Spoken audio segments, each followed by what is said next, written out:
I think just to emphasize, the demonstration we just did demonstrates very clearly that our true nature is effortless and that experience is effortless, and engaging the mind is something different. And being able to make that distinction is going a good way towards total realization.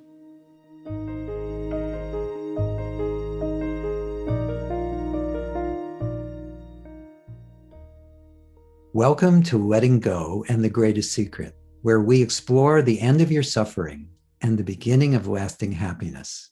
I'm Hale Dwoskin, and today we'll be talking with David Bingham, who was a featured teacher along with me in Rhonda Byrne's book, The Greatest Secret. David was an ordinary, everyday person like you and me, with one difference.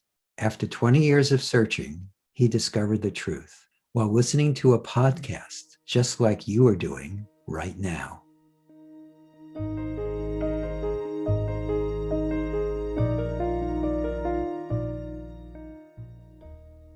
I would.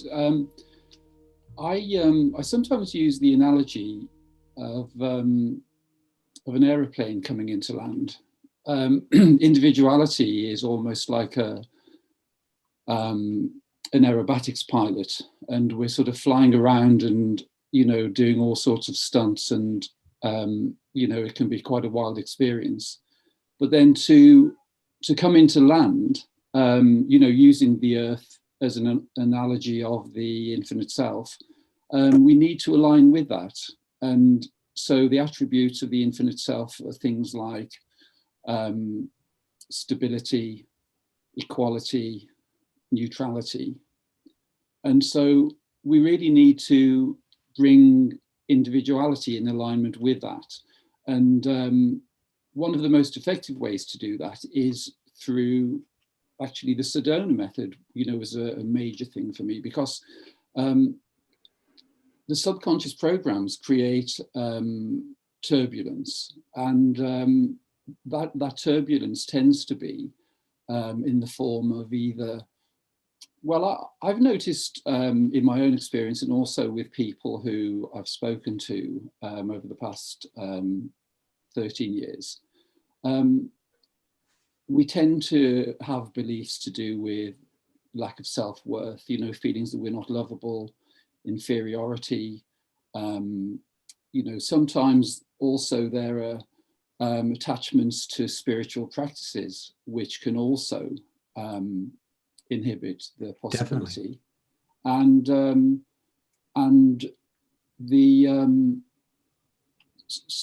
And actually one of the major ones is a feeling that we have a guru or a teacher who knows far more than we do, and we always have to look to them, because unless we can accept our sovereignty,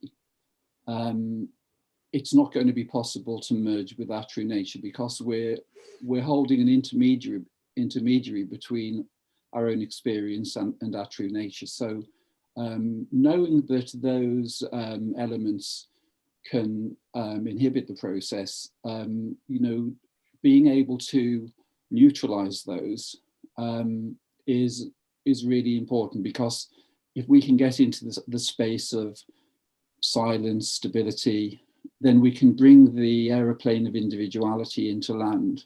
And it's actually, I found it's a very similar process. The sort of attention that's needed to bring an aeroplane in, it's almost an effortless process. There's no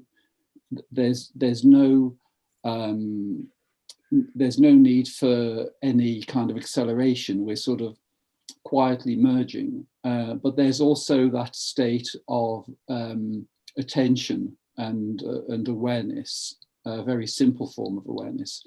Yes. And so that really is the process that I've used. But I would like to demonstrate in our conversation a couple of the ways that I've used quite effectively, because I'd love that. The more experiential we can make this, the more it's going to help the people who listen to this. Brilliant. One of the things that Rhonda emphasizes in the book, which we both very much agree with, is the importance of awareness, and how that is really the goal to recognize that Yes. you are that. Yes. So can you talk about that from your own direct experience and, kind of add some juice to that? Yes.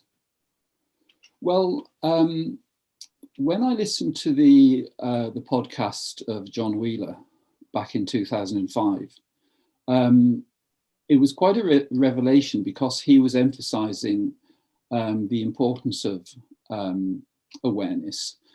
But the way he used the language is to kind of depersonalize it, because part of the way our infinite nature, infinite awareness, infinite consciousness appears to be obscured when it never really is through the idea of personalization. So when I'm doing non-dual pointing with people, I tend to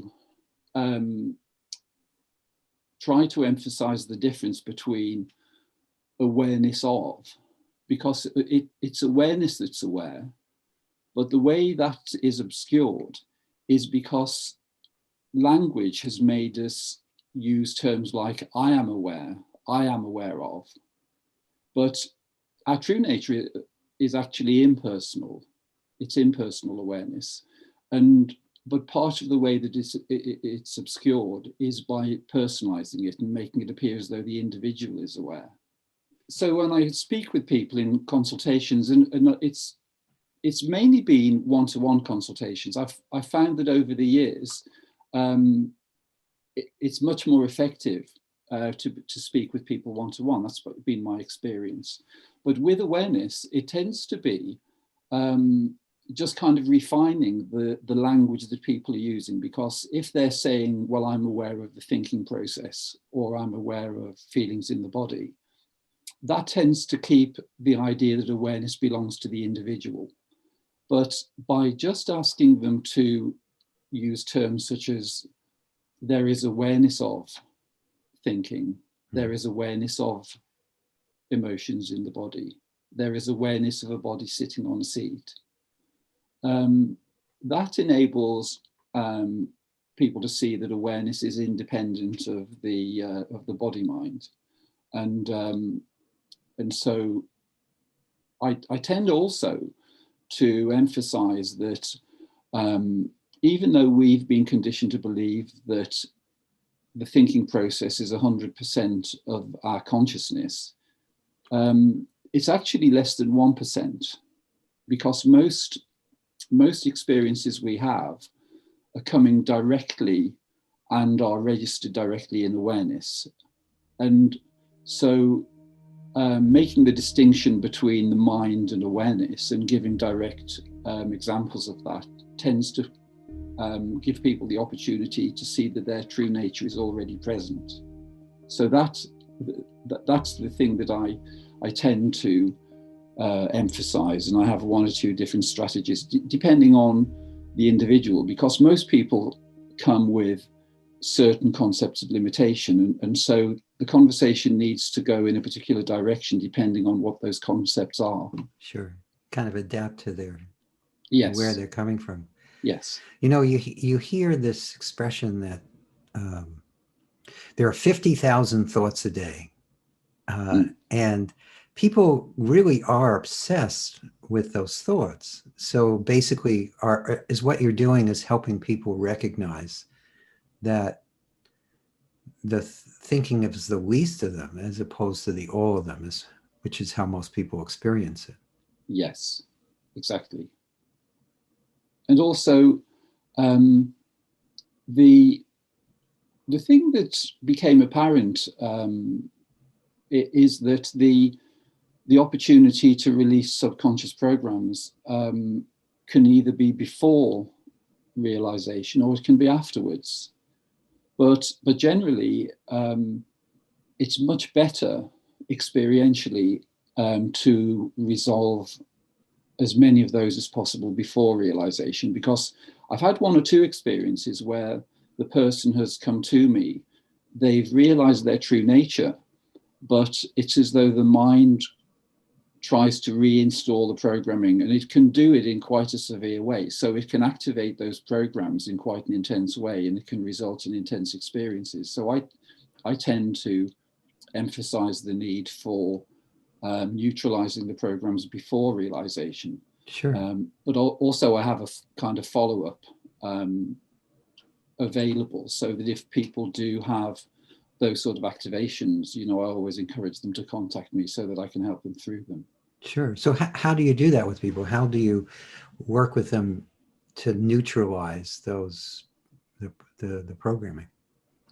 Well, I actually use lots of the knowledge from you and Lester. So. Okay, great. It's interesting. We have people all over the world using our material, Yes. and I'm thrilled, and it's just always nice to hear, though. So go ahead, tell me exactly, what does that mean for you? So, for instance, if somebody has a trigger which is to do with low self-worth, I tend to work through and emphasize the attributes of their true nature, and try to explain that the game we're playing is we're playing the game of experiencing having the experience of limitation within the human experience as a means of knowing our true infinite nature by contrast. So that enables us to see the responses, the human responses, the mind responses, the emotional responses, in a way where we can look at them objectively rather than identifying with them. So one of the most effective ways to disconnect from those programs is learning to witness them. So by effortlessly noticing the thoughts, noticing the emotions, noticing the perceptions, and by doing that, most people that come to me are able to kind of witness the thinking process, witness the emotions, and witness perceptions. And that in itself is the means by which we disconnect the energy supply from those experiences. Mm-hmm. So is there questions you use, or do you just point out that there is witnessing happening? What is it? Well, I start normally. Well, maybe you could be my guinea pig. Sure. You're the person least in need of this process on the planet, but perhaps we could do, because I think it may be easier for people to understand if I actually. Any way we can demonstrate what you do. Yes. Experientially, let's go for it. Well, let's do that. That would be brilliant. So I tend to begin with a conversation as to where people are in terms of their true nature. So I tend to ask what people feel their true nature is. So that tends to give a basis to begin with. That tends to reveal one or two things. And I also ask if there are any major issues in their life, any major emotional issues, because they tend to reveal the subconscious programs. So from there, I usually begin by asking the person to notice what is effortlessly arising. So beginning by any thoughts effortlessly arising. So could I ask you, Hale, are there any thoughts effortlessly arising in this moment, right in this very moment? The only thought that arose was, no. I thought maybe there wouldn't be. I was curious how this would go, but except as a natural response to the question, the mind was like, yes. Well, because you're so familiar with silence, it's almost inevitable that would be your response. Yes. But I'm sure there are many people listening to this where the same thing is true. In other words, yes, a lot of people who are attracted to what we do are already tasting it. They're wanting more of that. So exactly. there's probably a lot of that. Yes. I don't think I'm special in that way. And well, as soon as we as soon as the mind looks for thoughts, or actually rather, it's more that when we put our attention, when awareness is making thought the object of attention, then the thoughts tend to disappear. But we begin just by asking that very simple question: are there any thoughts arising effortlessly? And then, so there may be thoughts. In your case, we'd just say there's awareness of silence, or there's effortless awareness of no activity in the mind. Yes, and there's also effortless awareness of sensations, pictures, and sounds. There's yes. Well, I'm hearing the words that body is saying too. Yes, yes, and that's what we move on to next. So the next question I tend to ask is, are there any sensations, emotions, feelings arising in the body in this very moment? Yes. Yes, there's an awareness of breathing and the pressure of the chair on my back and bottom. Yes. There's an awareness of my hands. There's also the awareness of the light yes. that's hitting my face and my eyes. This body is illuminated for the purpose of this doing what we're doing. So there's an awareness of that. Brilliant. And there's also an awareness of how would I describe that? It's kind of like almost like an inner smile. Fantastic. Fantastic. So all of those things are effortlessly known. There isn't anything that's required to make those things arise. They're all arising effortlessly in awareness. Yes. So the next stage, could you tell me if there are any sensations or perceptions of anything in the room that the body is sitting in? You mean about the environment? Yes. So it could just maybe the hum of the computer, or there may be the sound of other people at a distance, or there's certainly awareness of the light in front of Hale. Well, there's awareness of the general scene of the office. There's the French doors that I'm facing. There's I have a picture of Lester, actually 2 pictures of Lester on my desk that I can see. There's the awareness of that face and the background behind it.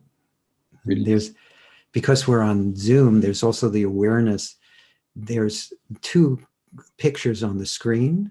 So there's an awareness of this body that it's interesting. It's kind of split. It's interesting to do these because there's the awareness of the sounds coming out of this body, but there's also the awareness of the reflection of the sounds that are off to the side of that body being reflected back, which is very unusual. Fantastic. Fantastic. So again, all of that content is effortlessly known. There isn't anything that the mind needs to do to make any of those things to arise within awareness. No, nothing's required. Brilliant. Okay, so are there any sounds outside the building? I can't hear anything. I do hear, I have a parrot in the other room, and when I'm on calls, she tends to like to comment. That's an amazing synchronicity, actually, having the parrot there.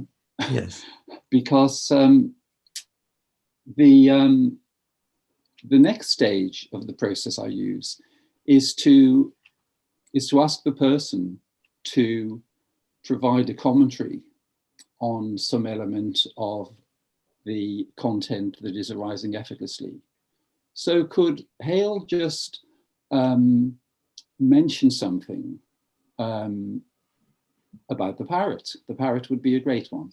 Oh, sure. Well, So something conceptual about the parrot, something, oh, an conceptual. observation, or something, an observation, just a simple observation. Oh, an observation. Well, she likes to be included in whatever's going on in the house.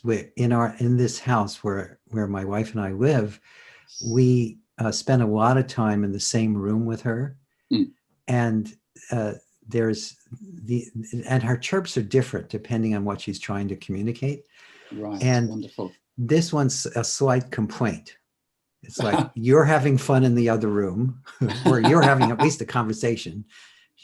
I don't know if fun probably or not fun is probably not a concept she has, but there's a conversation going on in the other room and I'm not part of it. Brilliant. Well, I find that really interesting, that self-realization for you has meant the ability to communicate with animals. Just the way you're detecting the subtle differences in the language of the parrot. That's wonderful. But just to return to the demonstration. So just a simple phrase about the parrot would be great, Hale. So just for instance, she has a lovely color, or I love the sound of her voice, or just a very simple, simple concept. Yeah, she's a wonderful companion. She's part of the family. And one of the things that we do, we watch television sometimes at night, and she sits on my chest and gets pets, where I rub her behind her neck. Fantastic. And sometimes she loves this because it can go on for an hour or two, where she's getting a continuous massage at the back of her head. I wish I had someone do that for me. That would be great.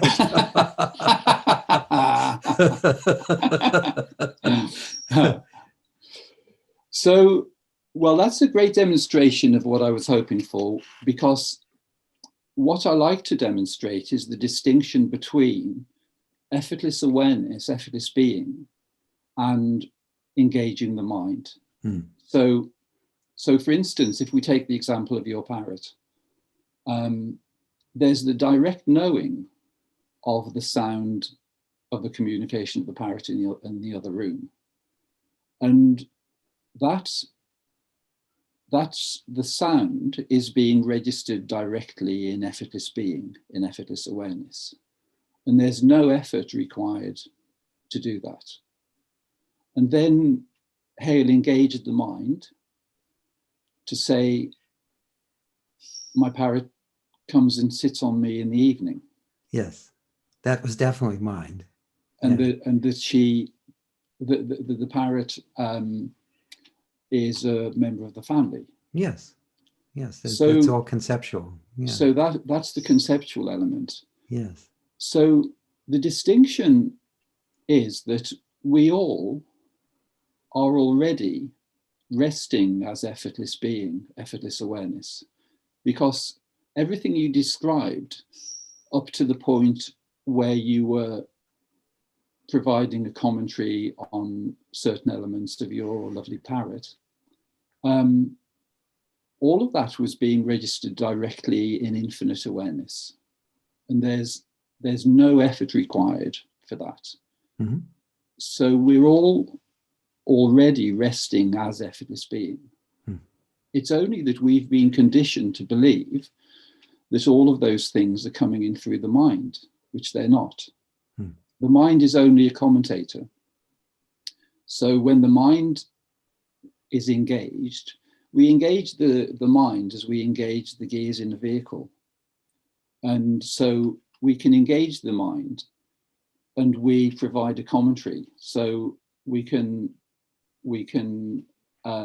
give rise to concepts. So we could say, my parrot is part of the family, or my parrot is very beautiful. Yes. And that's on the conceptual level. And that's when the mind is engaged. Yes. But as Lester says, every concept is a limitation. Definitely. So the nature of your parrot. Your parrot is also infinite, the infinite being with Yes. infinite potential. And so when we engage the mind, we're applying a very limited concept to the infinite nature of the infinite being. Yes. And self-realization is that simple. It's the simple distinction between effortless being, allowing everything to arise effortlessly, and then seeing that we also have the ability to engage the mind. And we can use the mind for practical purposes. So if we want to do something practical, for instance, to meet on Zoom as we are, Right. we need to apply certain concepts. Definitely. We need to, have the right access code. We may need to make sure the volume is okay.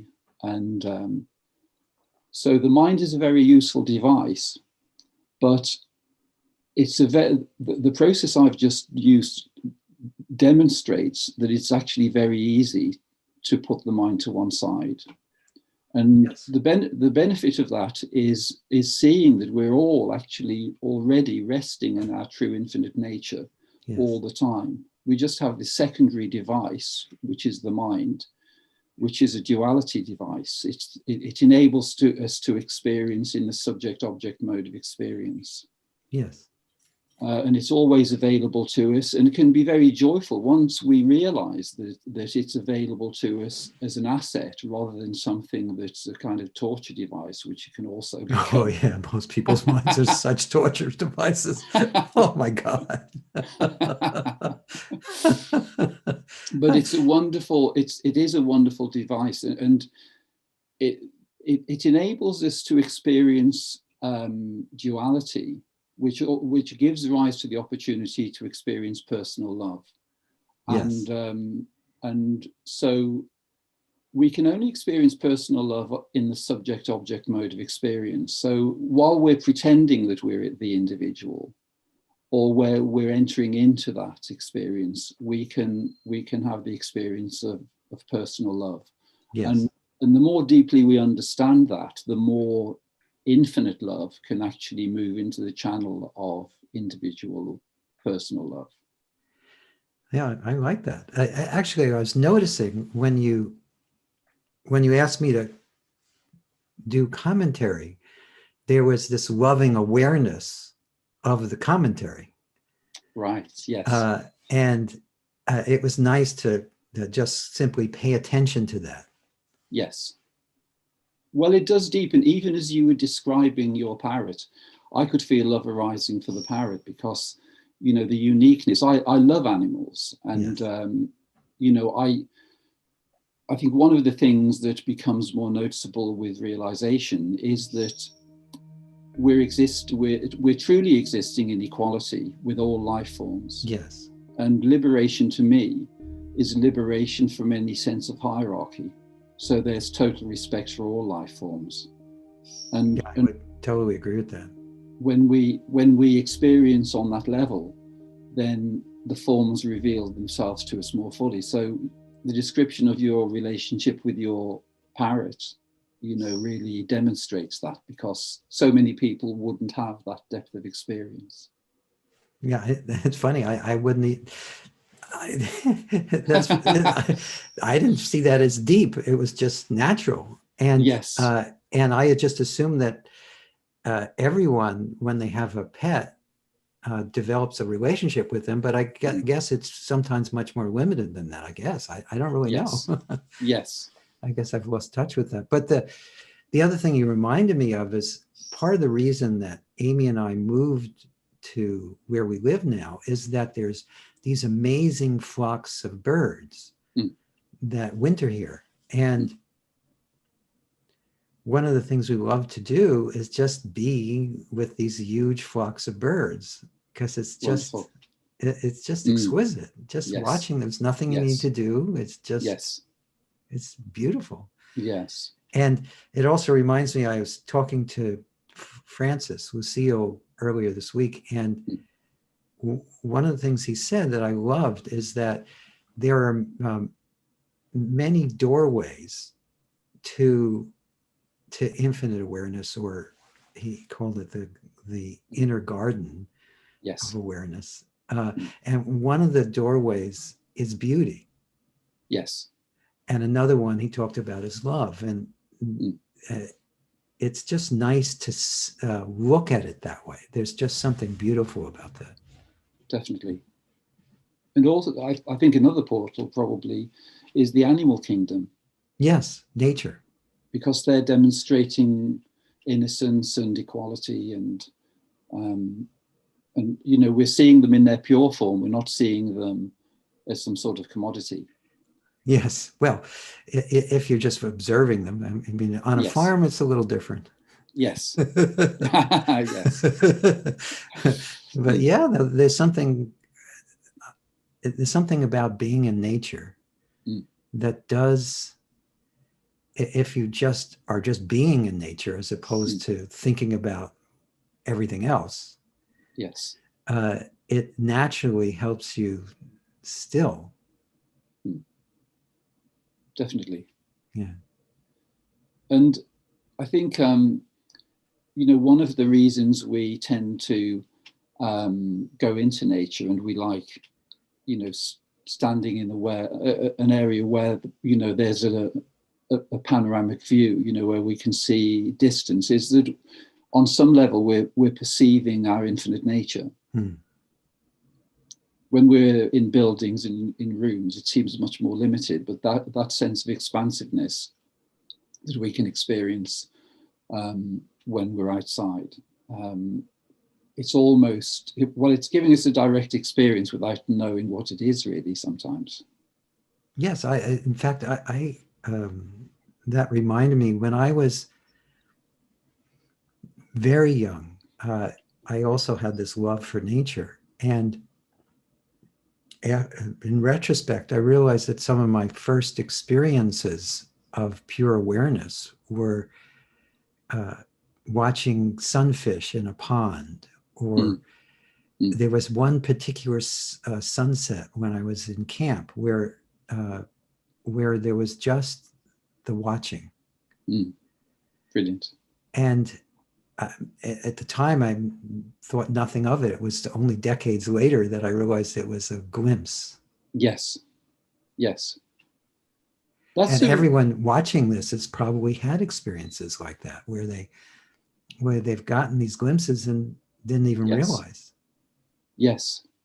We're listening to this. Yes. And I think what's fascinating, I think your example is a really good one, because you can see how watching the fish takes awareness into a very quiet mode of experience. And also because they kind of glide through the water in an effortless way.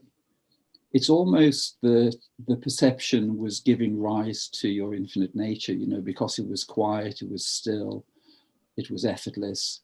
So the attributes of our infinite nature were almost present in the experience.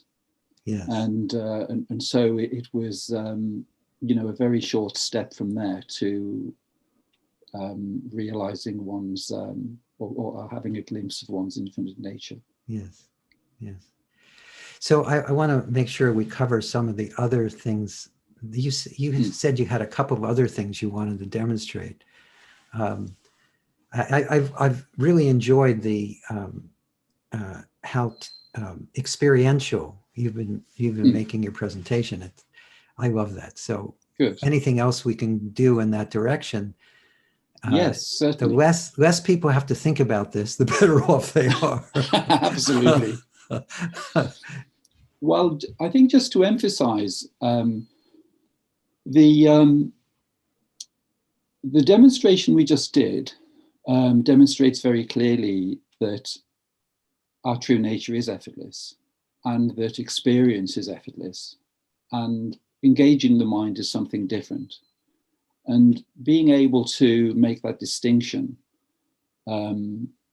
is going a good way towards total realization. The things that tend to come up for people are sometimes, because we're so conditioned into the human experience, we're identifying with our personal nature in the way we can identify with a character in a movie. It isn't who we are, but we're so conditioned to experiencing it that we've almost identified with a limitation. So one of the things that people sometimes do is feel, well, self-realization couldn't possibly be for me. I'm only this little human being. You know, how could it be that I'm the totality of existence? And so really, people can consciously accept their infinite, omnipotent nature. And that's very important, because if people are holding the idea that they are only this human being, when really they're the infinite being having a human experience, then that will enable the acceptance of their infinite nature, and it will enable them to see that the individual mind is a device that's available for personal experience. But what is fully present and has always been present is one's infinite awareness. So that's quite an important thing. An incentive is for people to realize that while we're resting as infinite awareness, and it's resting as infinite awareness rather than resting in infinite awareness. Yes, that's an important distinction, isn't it? Yes, because we're not the individual resting in infinite awareness, we're the infinite awareness resting in its own nature.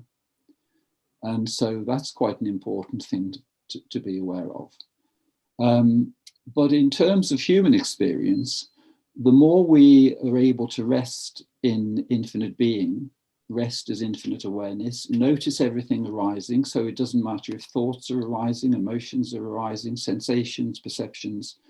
None of those things are an impediment to our true nature. So while we're resting as infinite being, infinite awareness, we've actually stepped out of the stream of time, which from a health point of view, from the health of the individual body and mind and emotions, is a very good thing to do, because we've actually put the body, mind and emotions into suspended animation. So there's an incentive to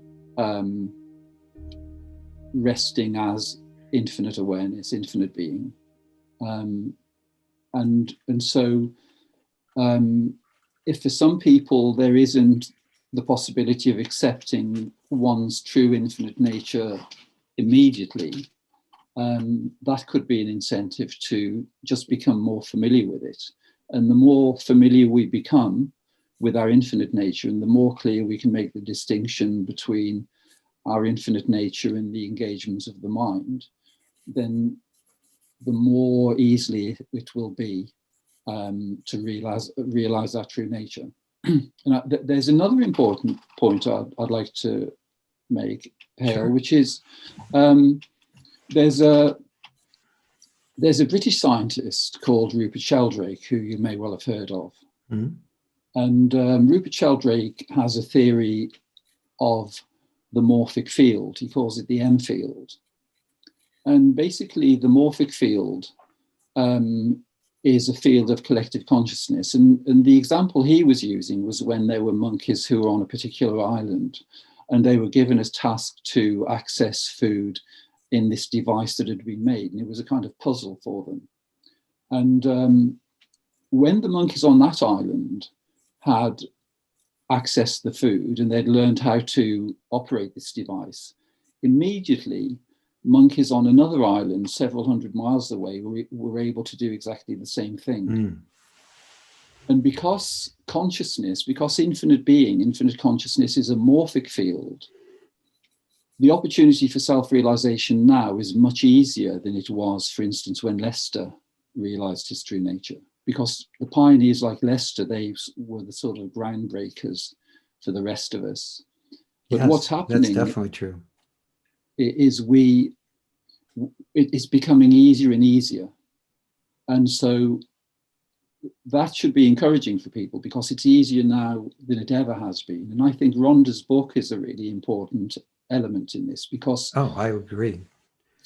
in some way, what I love about that is these amazing teachers, with slightly different angles and different procedures, have all been brought together, and they're presenting something which it's a kind of unanimous presentation, each with slightly different flavors.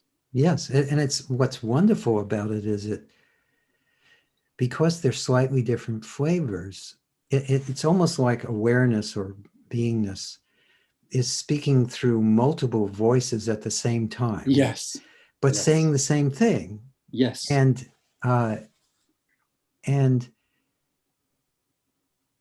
it doesn't really matter which voice says what. No, exactly. And then that was the beauty of the way Rhonda presented the book. It didn't really matter which voice said what. It was all this beautiful pointing. Yes.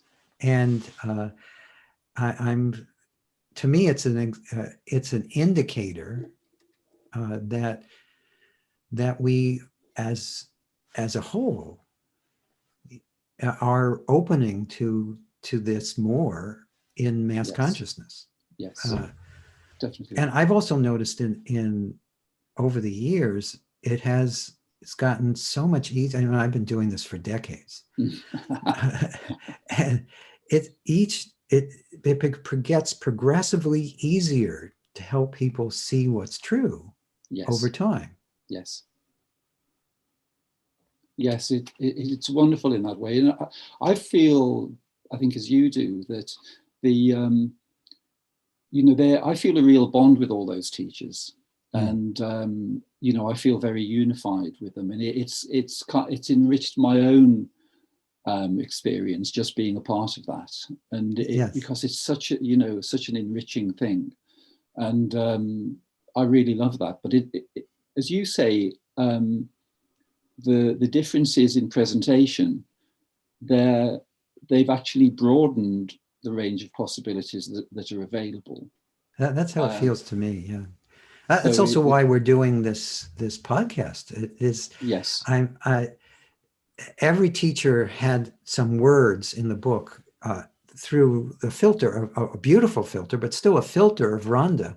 And I wanted to give every teacher who's interested, and some aren't, just because they're fine with the way they are. They don't, some of them don't even want any more attention. They may not even have probably agreed to be part of the greatest secret if they realized there was going to be this much attention.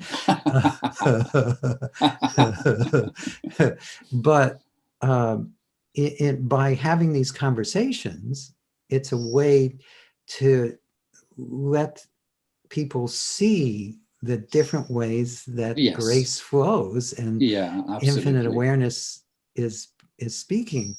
And the other thing is, because it's through so many different experiences, I think it's going to help people see for themselves that it's very available to them. That to me is the most important part. Everyone listening to this definitely is the same infinite awareness. And the nice thing about what you've been presenting, David, is it's very simple. It's very direct. It's very available. And that's the way I think it should be. Well, the self reveals itself to itself. Yes. And it seemed to be revealing itself in a fairly random way for quite a long time. But it appears to me that it's now beginning to reveal itself on a mass scale. And so it is easily available. If the only element that is required is for there to be a sincere feeling of requiring and wishing to know this. And if there is, then it's guaranteed. Early on in the path, I remember hearing this expression. I think it was from Ramesh Balsekar, but I don't think he came up with it. I think he was repeating it, which is, and I think even it was in one of his titles of his book.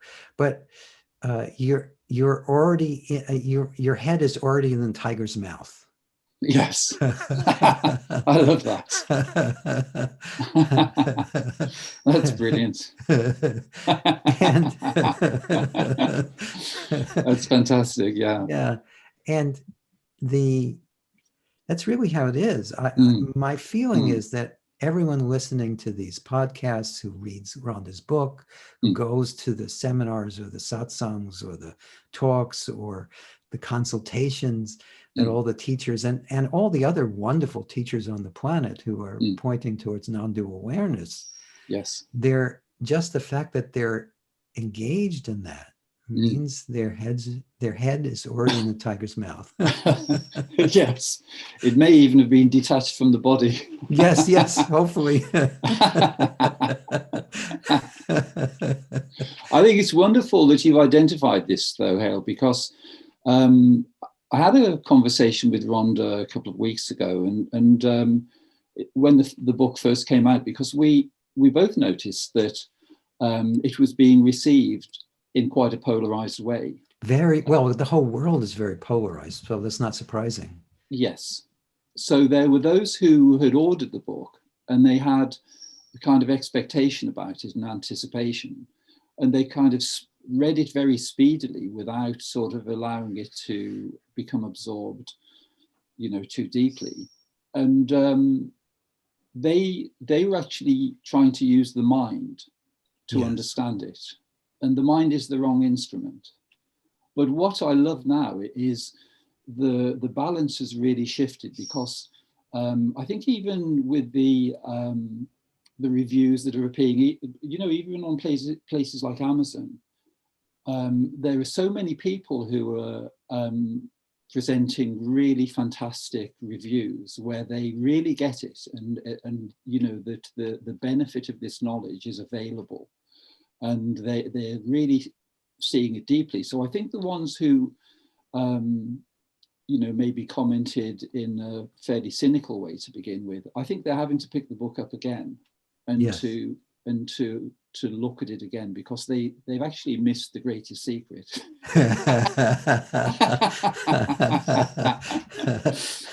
That's why But it's it's called one. The Secret.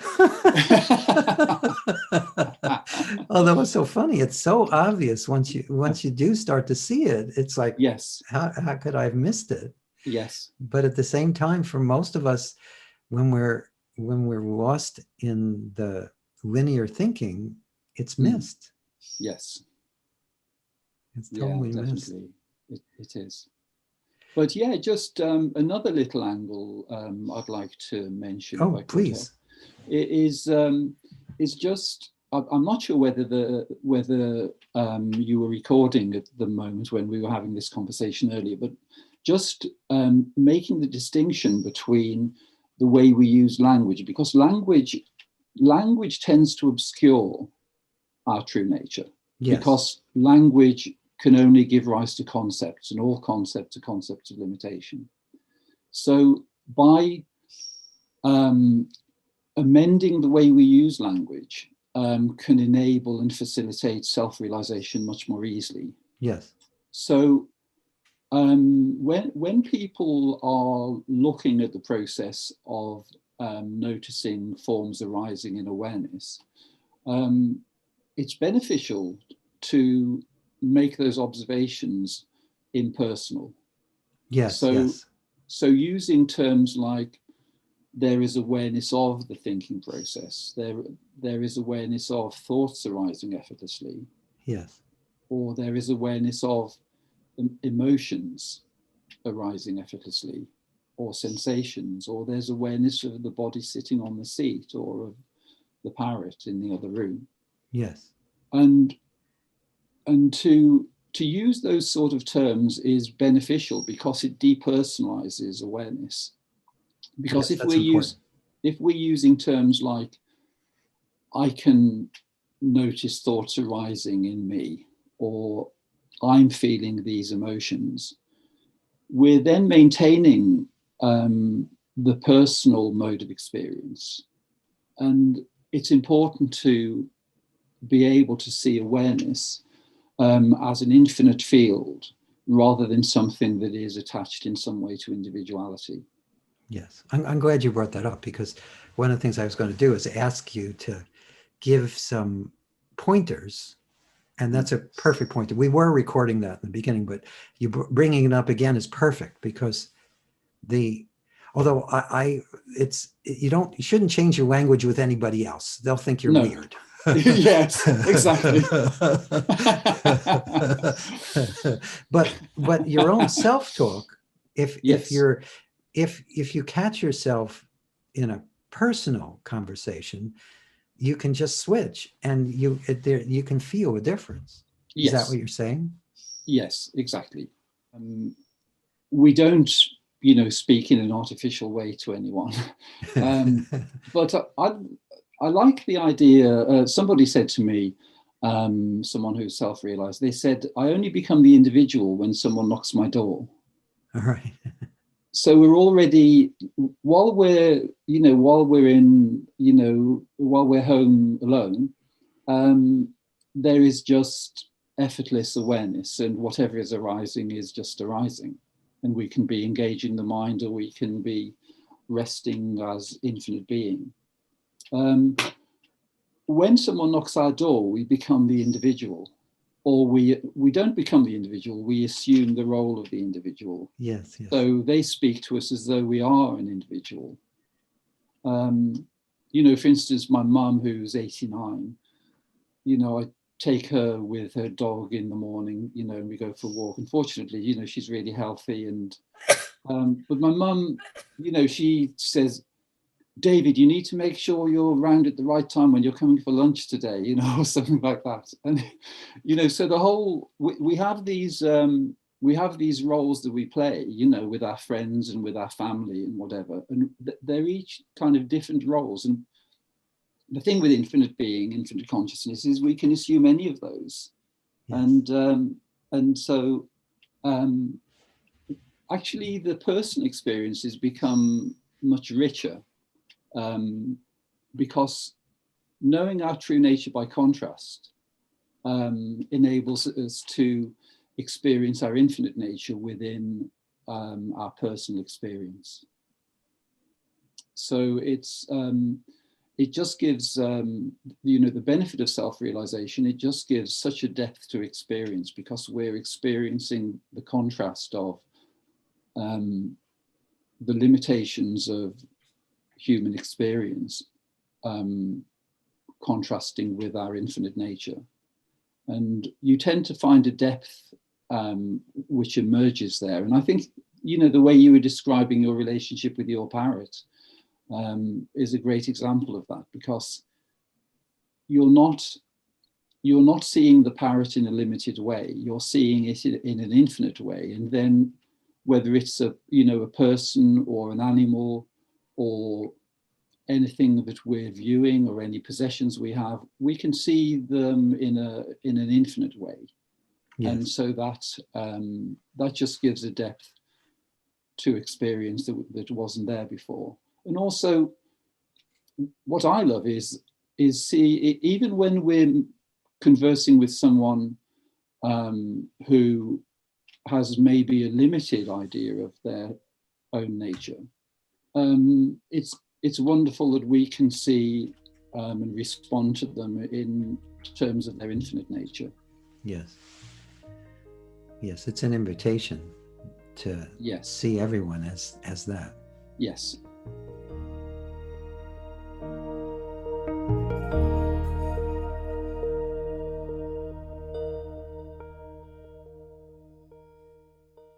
I really enjoyed talking with David Bingham, especially his demonstration of the difference between effortless awareness and engaging the mind, and how it shows our true nature is effortless.